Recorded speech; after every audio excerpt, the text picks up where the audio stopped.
இராவணனின் வழிபாடு என்பது ஒரு வழிபாடு.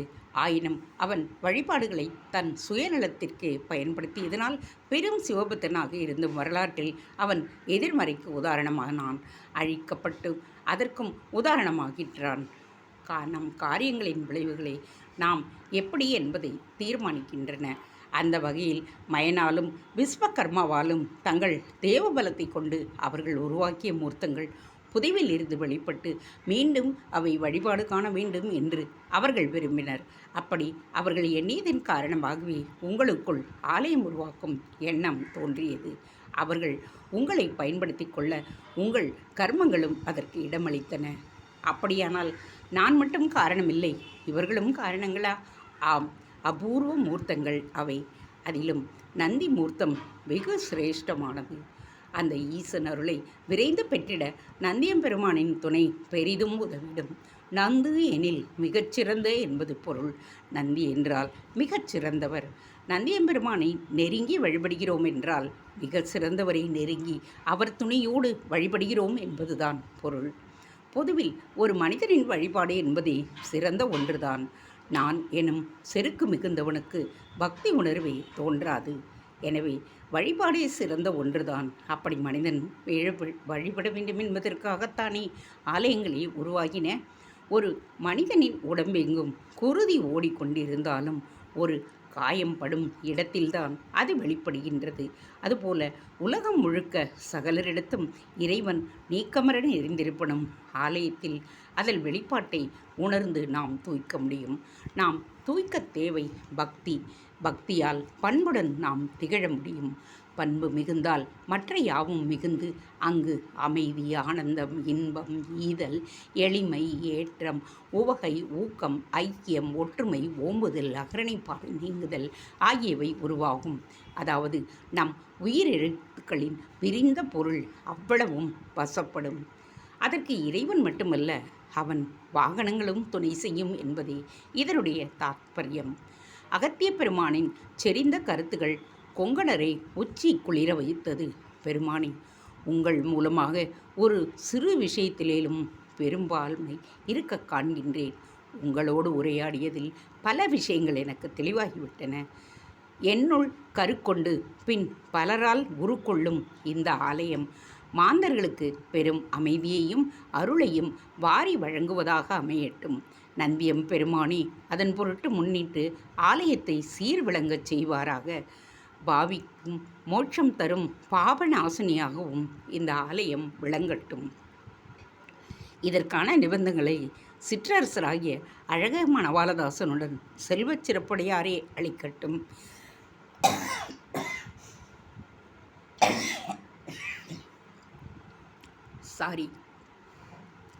நான் உருவாக்கப் போகும் ரசவாத தங்கம் பெரும் பஞ்ச காலத்தில் மக்களின் நலன் பொருட்டு மட்டும் பயன்படட்டும்.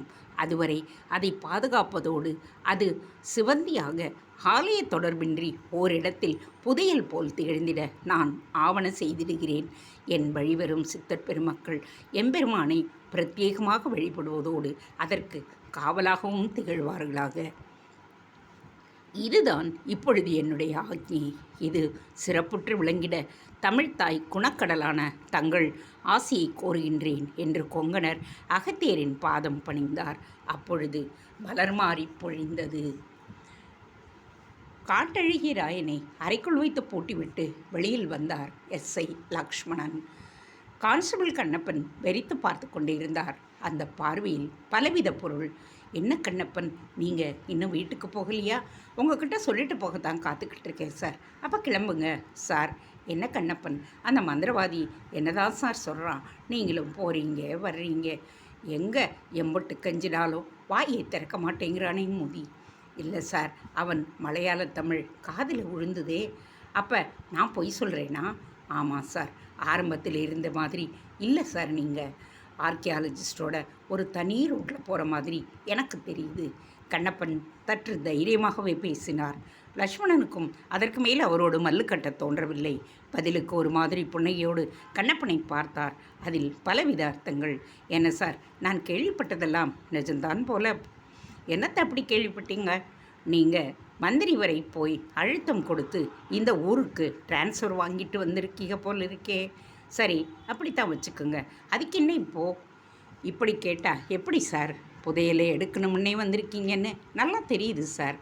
ஆமாம் கண்ணப்பன், இப்போ அதுக்கு என்ன? அது என்கிட்ட யாருக்கோ பிரயோஜனம் இல்லாமல் சும்மா கிடக்கலாம். அதை ஒருத்தன் தேட மட்டும் கூடாதாக்கும்.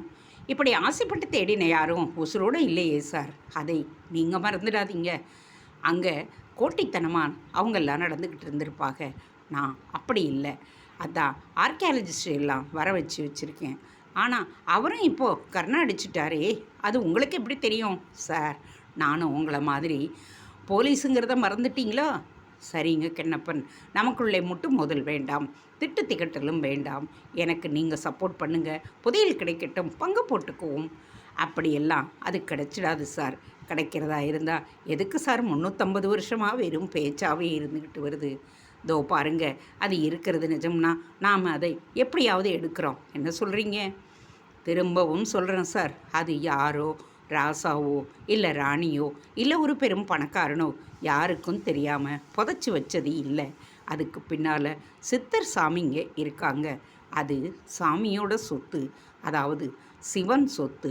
அதை அவங்களே காவல் காக்குறாங்க. கூடுதலாக நந்தி சாமியும் சாடி விட்டுருக்காங்க. இவங்களையெல்லாம் மீறிக்கிட்டு அதுக்கிட்ட எல்லாம் போக முடியாது சார். போயிட்டா சார்? வேண்டாம் சார். கும்பக்கிழவி வேற அடுத்த சாவு போலீஸ்தான்னு சொல்லிட்டு தெரியுறா. யார்? அந்த ஜோசியக்காரியாக்கும். அவள் சொல்கிறத நீங்கள் நம்புறீங்களோ சார்? அவள் குறி வச்சு சொல்கிற வம்சத்தில் இருந்து வந்தவ தான் சார். கம்பளத்தா வாக்குன்னா அது காளியாத்தா வாக்குன்னு சொல்லுவாங்க. காளி லெவலுக்கு கொண்டு போயிட்டீரே உடனே. காளி தொடர்பெல்லாம் இருந்தால் எதுக்கு இப்படி 5க்கும் 10க்கும் வாழையணும்? இந்த கேள்வியை கேட்டிங்களா?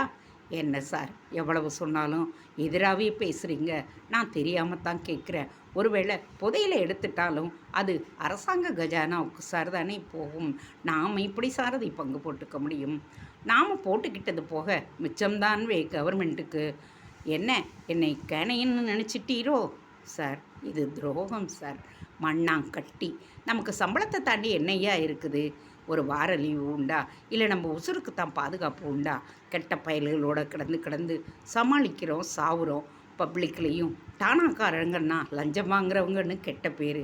நாம் எப்போத்தையா உருப்படுறது சார்? இதெல்லாம் தெரிஞ்சுதானே சார் ட்ரைனிங்குக்கே போகிறோம். அதோட நேர்மையாக நாம் இருந்துட்டா நம்மளை விட ஒரு வேலைக்காரன் இந்த மண்ணில் இருந்த முடியுமா சார்? அதை யோசிங்க சார். எல்லாம் யோசிச்சு தான் ஏன் பேசுகிறேன். நாம் இந்த புதையலை பங்கு போட்டுக்கிறதுல யாருக்கு என்ன நஷ்டம்? இது என்ன பப்ளிக் சொத்தா? நாம் ஆட்டையை போடுறோன்னு சொல்ல கேட்பார் இல்லாமல் கிடக்கிற சொத்து தானே. தப்பு சார், சிவன் சொத்து சார். சரி, முடிவா என்ன சொல்கிறீர்? வேண்டாம் சார், நாம் செய்கிற வேலைங்க நிறையவே இருக்குது. அதை ஒன்றும் நான் செய்யாமல் இல்லையே. இது நல்லது இல்லை சார். நல்ல ஊர், நல்ல கோயில், எவ்வளோ பேர் வாழ்க்கை இப்போ நிம்மதியாக ஓடிக்கிட்டு இருக்கு தெரியுமா? அப்போ ஏன் 2 பேர் செத்தாங்க? அதான் சார் நான் சொல்கிறேன். நெருப்பு ஒன்று தெரிஞ்சும் போய் விழுந்தா அது நம்ம குத்தந்தானே சார். நெருப்போட தப்பில்லையே.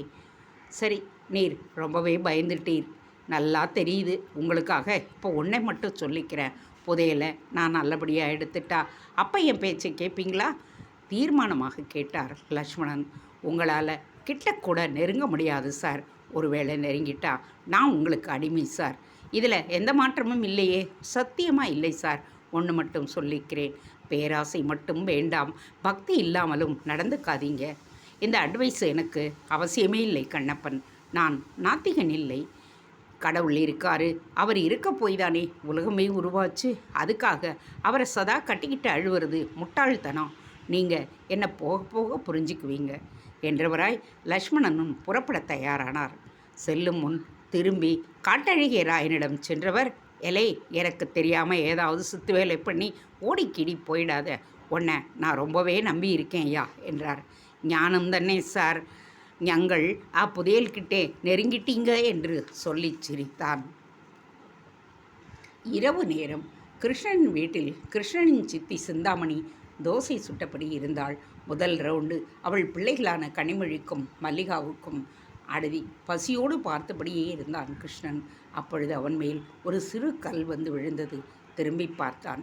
வாசலுக்கு வெளியே கையில் கேரியரோடு வள்ளிப்பொன். திரும்பவும் அரண்மனை சோற்றோடு வந்து விட்டாளா? வெளியேறினான் அவன். அவன் வரவும் அவளும் நகர்ந்து வெளியே உள்ள அய்யனார் கோயில் மடத்தை நோக்கி நடந்தாள். அவனுக்கும் புரிந்துவிட்டது. தொடர்ந்தான்.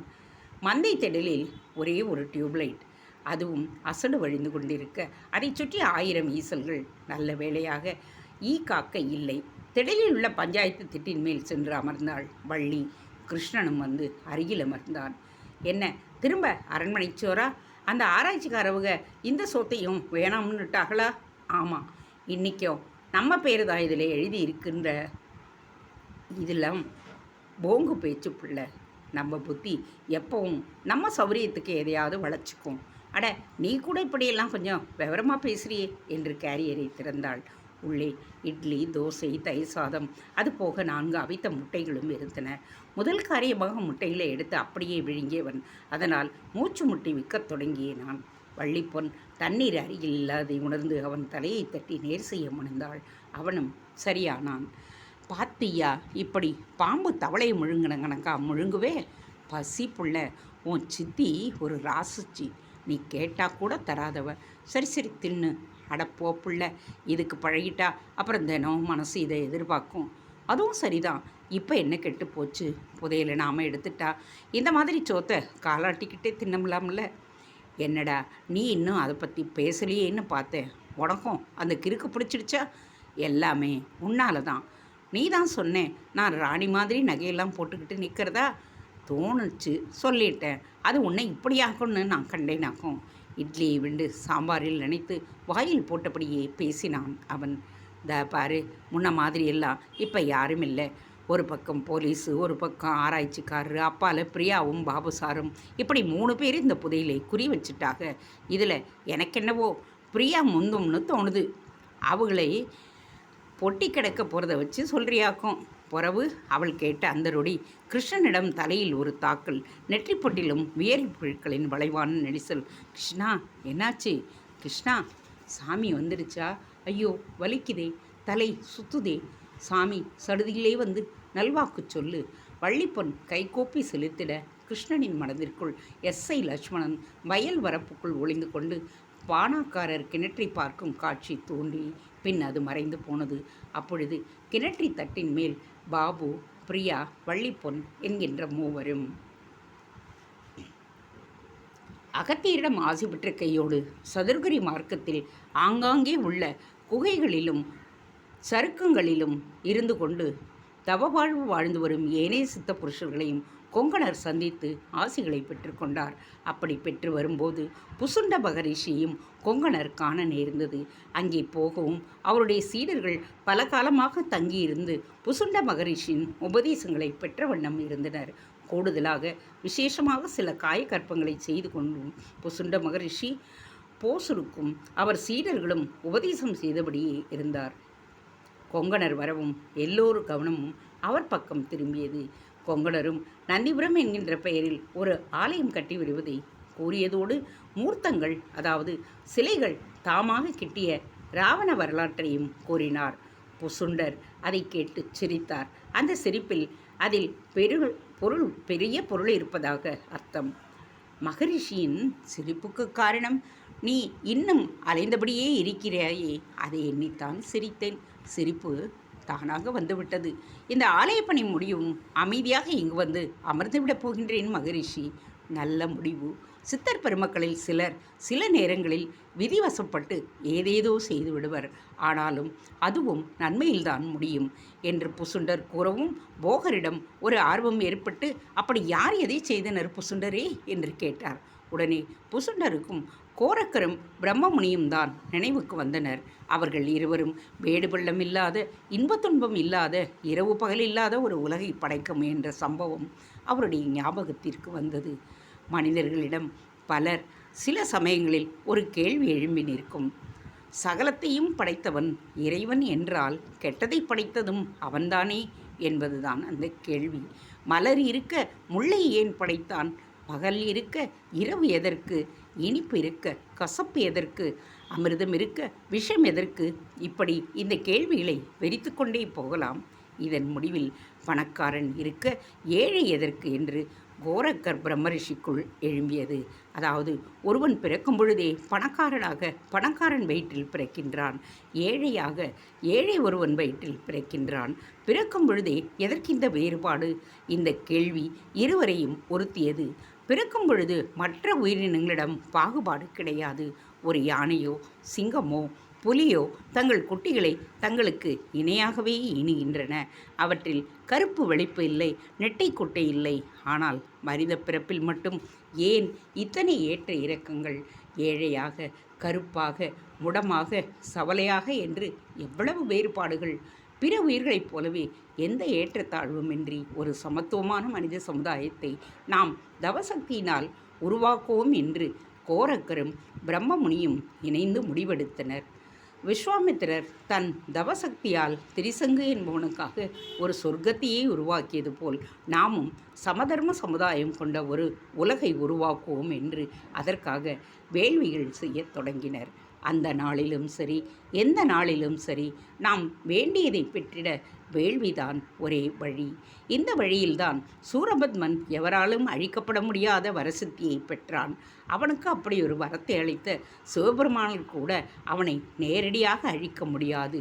அவ்வளவு ஏன், இதுவரை பிறந்த இனி பிறக்கப் போகிற எவராலும் கூட தன் உயிருக்கு எதுவும் நேரக்கூடாது என்று சூரபத்மன் வரம் பெற்றுவிட்டான். ஒரு உயிர் பிறந்திட ஆண் பெண் என்கின்ற இனம் அவசியம். அவனது வரத்தின்படி ஆண் பெண் சேர்க்கையில் தோன்றுபவர்களால் தான் அழிவு இல்லை. எனவே ஈசன் தன் நெற்றிக் கண்ணிலிருந்து சக்தி தேவி துணையின்றி முருகப்பெருமானை பெற்று அவன் மூலமாக சூரபத்மனை அழித்து பின் சேவலும் மயிலுமாக ஆனதாக புராண வரலாறு. அதுபோல் கோரக்கராலும் பிரம்மமுனியாலும் கூட ஒரு நன்மை ஏற்பட்டது. கோரக்கரும் பிரம்மமுனியும் விஸ்வாமித்திரரை முன்னுதாரணமாக கொண்டு வேள்வி செய்ய தொடங்கிவிட்டனர். அதுவும் ஏழை பணக்காரன் இல்லாத, நெட்டை குட்டை இல்லாத, கருப்பு சிவப்பு இல்லாத, நோய் நொடி இல்லாத, பசி தாகம் இல்லாத ஒரு உலகை படைப்பதுதான் அவர்களின் நோக்கம். ஆதிசக்தியிடம் அதை வரமாகவே பெறுவதற்காகத்தான் வேள்வி. ஆனால் அப்படி ஒரு உலகை படைப்பது என்பதும் உப்புச்சப்பில்லாத ஒரு வாழ்வை படைப்பது என்பதும் ஒன்றுதான் என்கின்ற ஞானம் ஏனோ அவர்களுக்கு இல்லாமல் போய்விட்டது. ஒன்றை உணர நிச்சயம் இன்னொன்று வேண்டும். ஒன்று இரண்டாக இருந்தால்தான் அந்த ஒன்றை புரிந்து கொள்ள முடியும். மனிதன் என்கின்ற ஒருவன் இதனால்தான் ஆண் பெண் என்று இரண்டு ஆனான். சுவை இனிப்பு கசப்பு என்று ஆனது. உணர்வும் இன்பம் துன்பம் என்று ஆனது. உண்மையில் இதுதான் இயற்கை. இந்த இயற்கையை கோளாறாக கருதி அதை சரி செய்கிறோம் என்று கோரக்கரும் பிரம்மமுனியும் வேள்வியில் இறங்கினர். இது ஒரு வகை அஞ்ஞானம். சூரபத்மன் போல் இவர்களும் வரசித்தி பெற்றுவிட்டால் பிறகு இப்பொழுதுள்ள ஏற்ற இறக்கமான உலகை நிலைநிறுத்துவது சிக்கலாகிவிடும். எனவே இந்திரன் இந்த வேள்வியை தடுத்து நிறுத்த அருள் மாயை, இருள் மாயை என்கின்ற மாயாசக்திகளை அழகிய பெண் வடிவில் அனுப்பி கோரக்கரையும் பிரம்மமுனியையும் அவர்களின் அழகில் மயங்கச் செய்து வேள்வியை தடுத்து நிறுத்தினான். கோரக்கரும் பிரம்மமுனியும் பிறகுதான் உண்மையை தெரிந்து தெளிந்தனர். தங்களை மயக்கிய அந்த அருள் மாயை மயக்கிய தாவரங்களாக வேண்டி கஞ்சா என்கின்ற தாவரமாகவும், இருள் மாயையை புகையிலை என்கின்ற தாவரமாகவும் மாற்றிட அவர்கள் வேண்டினர். அந்த மாயாசக்திகளும் கஞ்சா புகையிலையாக மண்ணில் தோன்றினர். சித்த வைத்தியத்தில் அறுவை சிகிச்சை செய்ய நேரும் பொழுது வலியை உணராது இருக்க கஞ்சாவையும், சில பஸ்பங்களின் தயாரிப்பின் போது புகையிலையையும் பிறகு பயன்படுத்தத் தொடங்கினர். அளவாக நுகர்ந்தால் இவை மருந்து, அளவற்று போனால் இவை இறை விழுங்கும் பருந்து. கொங்கணரை கண்ட சமயம் புசுண்டருக்குள் கோரக்கர் பிரம்மமுனி செய்த முயற்சிகளும் பின்னர் அவை மாறிப்போனதும் நினைவுக்கு வந்தது. அங்கே அதை புசுண்டர் விவரித்தார். கொங்கணரே, நீங்கள் உருவாக்க விழையும் ஆலயம் அருள் கோட்டமாக மட்டுமே திகழ வேண்டும். சித்தர் நெறியும் நம் கருத்தும் அதில் புலனாக வேண்டும். அந்த ஆலயம் 10ஓடு 11ஆக, அதாவது 1000ங்களில் அதுவும் ஒன்று என்று இல்லாமல் 1000ல் அது ஒன்று என்று தனித்தன்மையுடன் திகழ வேண்டும். கோரக்கரும் பிரம்மமுனியும் செய்த ஒரு முயல்வால் மண்ணுக்கு 2 தாவரங்கள் கிடைத்தது போல் உங்களால் ஏதாவது ஒன்று கிடைக்கட்டும் என்றார். மகிழ்ச்சி புசுண்டரே, என் தலத்தில் நான் நந்தியம்பெருமானை பிரதானப்படுத்தியுள்ளேன். மானிடரின் காம துன்பங்களுக்கு மருந்தாக நந்திபுரம் விளங்கிடும். இங்கு வந்து அருளை பெறுபவர்கள் குருவருளை உணர்ந்தவர்களாகவும் சித்த நெறியை புரிந்தவர்களாகவும் ஆவர். இதனால் நம் சித்தர்களின் சிறப்பு அழியாமல் பூவுலகில் சிந்திக்கப்படும் என்றார். புசுண்டரும் போகரும் அதை கேட்டு மகிழ்ந்து ஆசி வழங்கிட நந்திபுரம் வந்தடைந்தார்கள். ஆலய பணிகளும் வேகமெடுத்து குடமுழுக்கு நாளும் நெருங்கி வரத் தொடங்கியது. கிருஷ்ணனின் மனதில் தோன்றிய காட்சியை அவனால் வார்த்தைப்படுத்த முடியவில்லை. அப்படியே மயங்கி விழுந்து விட்டான். அந்த இரவு நேரத்தில் மந்தை திடலில் அவனுக்கு நேரிட்ட மயக்கம் வள்ளி பொன்னை பதைக்கச் செய்தது. எலை, எழுந்திருடா, என்ன பண்ணது என்று அவனை உசுப்பினாள். ஆனால் அவனிடம் பிரஜை இல்லை. மயக்கம் தெளிவிக்க தண்ணீரும் இல்லை. அடுத்து என்ன செய்வது என்பதில் அவனிடம் குழப்பம் கூத்தாடத் தொடங்கியது. தப்பித்தவறி இருவரையும் யாராவது பார்க்க நேர்ந்தால் தவறாக நினைத்துவிடும் சாத்தியக்கூறுகளும் அவளை பயமுறுத்தத் தொடங்கின. அடப்பாவி, என்னாவே ஆச்சு உனக்கு? சாமி, என்னையை காப்பாத்து என்று முட்டைமொழி ஐயனார் முன் சென்று கைகளை கூப்பினாள். அப்பொழுதுதான் அவளுக்குள் ஒரு எண்ணம் தோன்றியது. ஓடிப்போய் அன்புநாதன் டாக்டரிடம் சொல்லி அவரை அழைத்து வருவதுதான் சரி என்று பட்டது. டிஃபன் கேரியரை மடமடவென பூட்டி எடுத்துக்கொண்டு மயங்கி கிடந்தவரை பார்த்தபடியே டாக்டரை நோக்கி ஓடினாள். அவர் இருக்க வேண்டும். பல சமயங்களில் அவர் விக்ரமசிங்கபுரம் கரடக்குறிச்சி என்று போய்விடுகிறார். வள்ளிப்பன் ஓட்டமாக ஓடினாள். பாவடை தாமணி சற்று தடை செய்தாலும் ஓடிப்போய் ஆஸ்பத்திரிக்கு எதிரே வந்து நின்றாள். நல்லவேளை டாக்டர் அன்புநாதன் அங்கே இருந்தார். லுங்கி டிஷர்ட்டில் டிவி பார்த்து கொண்டிருந்தார். டாக்டர் ஐயா, அட வள்ளி, என்ன பிள்ளை இந்த நேரத்தில்? அவள் சொல்லி முடித்தாள். அன்புநாதன் அப்படியே செப்பலை மாட்டிக்கொண்டு மெடிக்கல் கிட்டுடன் புறப்பட்டு விட்டார். ஐயனார் கோவில் மந்தை திடலுக்கு வந்த பொழுது பஞ்சாயத்து திண்ணையின் மேல் கிருஷ்ணன் இல்லை. எங்க பிள்ளை? ஐயா, இங்கே தான் மயங்கி விழுந்தான் டாக்டர் ஐயா. காணமே, மயக்கம் தெளிஞ்ச ஒருவேளை எழுந்து போயிட்டானோ? அப்படியெல்லாம் அந்த மயக்கம் தெளிகிற மயக்கம் இல்லை டாக்டர் ஐயா. யாருக்கு தெரியும்? கிருஷ்ண விஷயமே எப்போவுமே புதிர்தானே வள்ளி. ஆமாம், இந்த தடவை இஎஸ்பி வந்தப்ப என்னன்னு சொன்னான்? எதுவுமே சொல்லலை டாக்டர் ஐயா. அதுக்குள்ளவே மயங்கிட்டான். சரி சரி, நீ போய் உன் சோழியை பாரு. நான் அவன் வீட்டுக்கு போய் பார்த்துட்டு போகிறேன். நம்மளை யாராச்சும் யதார்த்தமாக இங்கே பார்த்தா தப்பாக நினைப்பாங்க. ஆமாம் டாக்டர் ஐயா, மணி வேற 9 ஆக போகுது. என் அப்பன் தேட ஆரம்பிச்சிடும். நான் வரேன் என்று வள்ளிப்பொன் விலகிட டாக்டர் அன்புநாதன் கிருஷ்ணன் வீட்டு பக்கமாக தன் பைக்கை விட்டார். அவன் வீட்டை அடைந்து பார்த்த பொழுது திண்ணைப்புறத்தில் கால்களை நீட்டி சோறையில் சார்ந்து அமைந்திருந்தான் கிருஷ்ணன். பைக்கை விட்டு இறங்கி அவனை நெருங்கினார் சிந்தாமணி. உள்ளே பாத்திரம் கழுவி கொண்டிருந்தாள். டாக்டர் வரவும் ஓடி வந்தாள். அவள் பின்னாலேயே அவளின் பெண்களான கனிமணியும் மல்லிகாவும் வந்து நின்னர். என்ன டாக்டர் ஐயா, இந்த நேரத்தில் சும்மா இந்த பக்கம் வந்த? கிருஷ்ணனை பார்க்கணும், எப்படி இருக்கான்னு பார்த்துட்டு போகலான்னு வந்தேன். அவனுக்கு என்ன, நல்லா தான் இருக்கான். ஆனால் எந்த சாமியும் மேலே வந்தோம் எனக்குத்தான் ஒரு பிரயோஜனமும் இல்லை என்று என்ன சொல்ல வருகிறாள் என்பது அன்புநாதனுக்கு புரிந்தது. அப்படியெல்லாம் அவசரப்பட்டுட வேண்டாம் சிந்தாமணி. இனிமே தான் கிருஷ்ணன் யாருங்கிறதே தெரிய போகுது. அவசரப்பட்டா எப்படி என்று அவனுக்காக சமாளித்தார். இருங்க, மோர் எடுத்து தரேன் என்று சிந்தாமணி உள்ளே சொல்லவும் அன்புநாதன் கிருஷ்ணனை குடையத் தொடங்கினார். அவன் தங்கைகளும் உள்ளே சென்று விட்டனர். எலை, மந்தை திடல்ல மயங்கிட்டதா வள்ளி ஓடி வந்து சொல்லுச்சு. போய் பார்த்தா அங்கே காணும். நீயா எழுந்திரிச்சு வந்துட்டியா? ஆமாம் டாக்டரையா. கண்ணை முழிச்சு பார்த்தா வள்ளி எங்கே இல்லை. எனக்கு கொஞ்சம் பயமாக இருந்துச்சு, நானே எழுந்திரிச்சு வந்துட்டேன். அவள் எவ்வளவு பயந்துட்டா தெரியுமா? போகட்டும், மயங்கிறதுக்கு முன்னால் ஏதாவது தோணுச்சா? ஆமாம் டாக்டர் ஐயா, இப்பெல்லாம் புதையல் சம்மந்தமாக உனக்கு ஏதோது தெரியுதாமே? வள்ளி தான் சொல்லுச்சு. நான் என்னத்தை கண்டேன், மனசில் தோணுறது சொல்கிறேன், அம்பட்டு தான். ஆமாம், இப்போ என்ன தோணுச்சு? சாரி, என்ன தெரிஞ்சிச்சு? அது டாக்டர் கிருஷ்ணன் சொல்ல தொடங்கும் சமயம் மோர் சொம்புடன் வந்தாள் சிந்தாமணி. அவனும் அவள் வரவும் பேச்சை நிறுத்தினான். அவள் செல்லவும் பின்பு ஆரம்பித்தான்.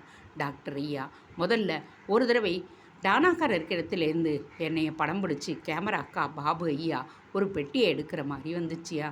இப்போ அதாவது இன்னைக்கு அதை வயக்காட்டுக்குள்ளாரே எடுத்துக்கிட்டு நம்ம சப் இன்ஸ்பெக்டர் ஐயா பார்க்குற மாதிரி தெரிஞ்சுக்கிட்டியா? அப்படியா? அப்போ அந்த பெட்டி அதில் தான் ஐயா ஏதோ இருக்குது. இதை தவிர வேறு எதுவுமே தோணலையா? இதுக்கே கிறுகிறுன்னு தலையை சுற்றி விழுந்துட்டேன்யா. அப்படியா சங்கதி? டாக்டர் ஐயா, எனக்கு எதனால் இப்படியெல்லாம் தெரியுது? இதெல்லாம் எல்லாரும் சொல்கிற மாதிரி சாமியோட அருளா? கிருஷ்ணன் வெள்ளந்தியாக கேட்டான். ஒரு வார்த்தையில் சொன்னா அதுதான். ஆனால் நீ ஒரு அதிசயமில்லே. உன்னால் பல உண்மைகள் தெரிய போகுது. அது இந்த புதையலை பற்றி மட்டுமில்ல, மனுஷ மூளையை பற்றியும் தான். அப்புறம் ஒரு விஷயம், இனி உனக்கு எது தோணுனாலும் அதை உடனே வெளியில் சொல்லாதே. நீ எங்கிட்டே மட்டும் வந்து சொல்லு. என்ன? சரிங்க டாக்டர் ஐயா. இப்போவும் தலையை வலிக்குதா? பரவாயில்லையா? நல்லா தூங்கு. ஒரு மாத்திரை தரேன், போட்டுக்கோ. நல்லா தூங்குவேன். உன் மூளைக்கு இப்போ ரெஸ்ட் அவசியம் என்றவர் மெடிக்கல் கிட்டிலிருந்து ஒரு மாத்திரையை எடுத்து அவனிடம் கொடுத்துவிட்டு மோர் சொம்பை காலி செய்து கொடுத்து புறப்பட்டார். பைக்கில் திரவியமாணிக்கம் தங்கி இருக்கும் நாயக்கரின் கெஸ்ட் ஹவுஸ் வழியாக போன போது விளக்கு எரிந்து கொண்டிருந்தது. திரவியமாணிக்கம் புத்தகம் படித்து கொண்டிருந்தார். அன்புநாதன் அங்கு வரவும் ஆச்சரியப்படலானார். என்ன டாக்டர் இந்த நேரத்தில்? டாக்டர் பொழப்புக்கு நேரம் காலம் ஏதுங்க? ஆமாம், நீங்கள் இன்னும் தூங்கலையா? படுக்க போகிறேன். எப்போவும் படுக்க முன் கொஞ்ச நேரம் புத்தகம் வாசிப்பேன். வயிற்று வலி இப்போ எப்படி இருக்குது? அதெல்லாம் சித்தரி பார்க்கவும் சுத்தமாக அடங்கிடுச்சு. கோயிலுக்கு போயிட்டு வரவும் மனசில் இப்போ ஒரு தெளிவு. ஒன்று மட்டும் நிச்சயம், இந்த கோயில் ரொம்ப புராதனமானது மட்டுமல்ல, ஒரு பாசிட்டிவ் எனர்ஜியை விட்டுக்கிட்டே இருக்குது. அது நல்ல அனுபவம் எனக்கு. நானும் உங்களை மாதிரி தான் ஆரம்பத்தில் இந்த கோயிலை சாதாரணமாக நினச்சேன். பக்தியே ஒரு பலவீனம்ங்கிற மாதிரி கூட இருந்தது. ஆனால் அடுத்தடுத்த அனுபவங்களாலே ரொம்பவும் மாறிட்டேன். அதுக்கு நாம் சந்தித்த சித்தர் கூட ஒரு காரணம். அப்புறம் ஒரு முக்கியமான விஷயம். சொல்லுங்கள் டாக்டர், அந்த சப் இன்ஸ்பெக்டர் ஒரு பெட்டியை கேட்டதா சொன்னீங்கல்ல? ஆமாம், அது இருக்கிற இடம் தெரிஞ்சிடுச்சு. அதை சென்னையிலேருந்து டிவி சேனல் சார்பாக வந்திருக்கிற பிரியா, பாபு 2 பேரும் கண்டுபிடிக்கிறாங்க. நான் இப்போ சொன்ன விஷயம் இந்த ஊரில் இருக்கிற கிருஷ்ணனோட இஎஸ்பியில் தெரிய வந்தது. அப்படியா? நம்ம எஸ்ஐ அதுக்காக தவிச்சுக்கிட்டு இருக்காரே, அவரும் இந்த பிக்சரில் தான் இருக்கார். அவங்களால அவர் ரகசியமாக அவர் கண்காணிக்கிற மாதிரி கூட இருக்குது. கிருஷ்ணனுக்கு காட்சிகள் அப்படித்தான் புலனாகி இருக்குது. இந்த கிருஷ்ணன் விஷயத்தை நீங்கள் நம்புறீங்களா? சொன்னதெல்லாம் அப்படியே நடக்கும்போது எப்படி நம்பாமல் இருக்க முடியும்? இந்த ஊரில் இன்னும் எவ்வளவுதான் அதிசயங்கள் இருக்குது டாக்டர். புதையல் ரொம்ப கால அதிசயம். கிருஷ்ணன் நிகழ்கால அதிசயம். நீங்கள், நான், அப்புறமா அந்த எஸ்ஐ, இந்த சேனல்காரங்க எல்லோருமே இந்த அதிசயத்தோடு ஏதோ ஒரு வகையில் சம்மந்தப்படுறோம். அப்போ எஸ்ஐ பட்டயத்தோடு எங்கிட்ட வரப்போகிற நேரம் வந்துடுச்சு போல். அப்படி வந்தால் என்ன செய்ய போகிறீங்க சார்? என்ன செய்வோம்னு நீங்கள் நினைக்கிறீங்க? எனக்கு சொல்ல தெரியல சார். ஆனால் நீங்கள் இனிமே தான் ரொம்ப கவனமாக இருக்கணும். நீங்கள் மட்டும் இல்லை, அந்த பாபு, பிரியா, எஸ்ஐ எல்லோருமே தான். ஏன்னா இதில் இறங்கின யாருமே உயிரோடு திரும்பினதில்லை. அதனால தான் சொல்கிறேன். சரி, நாம் ஒரு நல்ல முடிவை சித்தர்கிட்ட பேசி எடுப்போம். இப்போதைக்கு இதுதான் என்னுடைய பதில். சரியாக சொன்னீங்க. அவரால் தான் நமக்கு சரியான வழியை காட்ட முடியும். நாம் இப்போ அடுத்து என்ன நடக்க போகுதுன்னு பார்ப்போமே. அதாவது கிருஷ்ணன் சொல்கிற மாதிரி நடக்குதான்னு பார்ப்போங்கிறேன். நடக்கட்டும் நடக்கட்டும். அப்போ நீங்களே நம்புங்க. டாக்டர் உறுதி கொடுத்து விட்டு புறப்பட்டார். திரவியமாணிக்கமும் நடக்கப் போவதை பற்றிய நினைவுகளோடு உறங்கச் சென்றார். விடிந்து விட்டது. பிரியா பேஸ்ட் இப்போதைக்கு ப்ரஷ் பண்ணும் பொழுது மணி 7. பாபு பாத்ரூம் போய்விட்டு சற்று ஆஸ்வாசமாக வந்தான். இரவில் சரியாக தூங்கவில்லை என்பது முகத்தை பார்க்கும்போதே தெரிந்தது.